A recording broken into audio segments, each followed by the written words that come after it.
ఈరోజు దేవుని వాగ్దానము ప్రసంగి 5వ అధ్యాయము మొదటి నుండి చదువుకుందామండి. అందరికీ వందనాలు. నీవు దేవుని మందిరమునకు పోవునప్పుడు నీ ప్రవర్తన జాగ్రత్తగా చూసుకొనుము.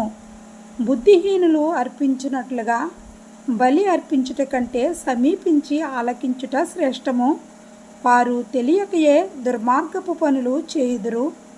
నీవు దేవుని సన్నిధిని అనాలోచనగా పలుకుటకు నీ హృదయమును త్వరపడనీయక నీ నోటిని కాచుకొమ్ము.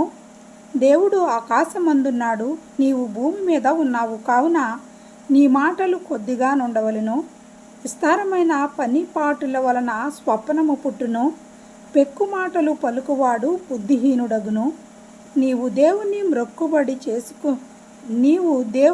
మ్రొక్కుబడి చేసుకొనిన ఎడల దానికి చెల్లించుటకు ఆలస్యము చేయకుము. బుద్ధిహీనుల యందు ఆయనకిష్టము లేదు.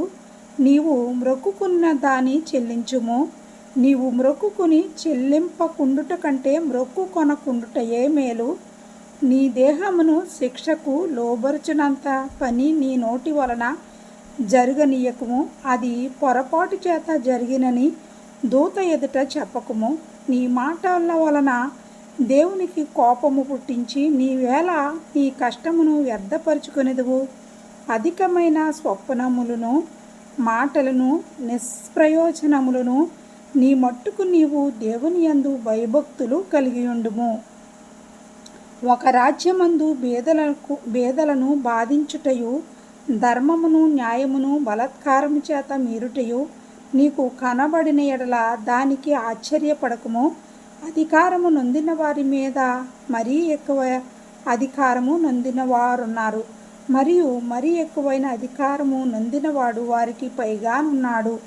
ఏ దేశములో రాజు భూమి విషయమై శ్రద్ధ పుచ్చుకునో ఆ దేశమునకు సర్వ విషయముల యందు మేలు కలుగును.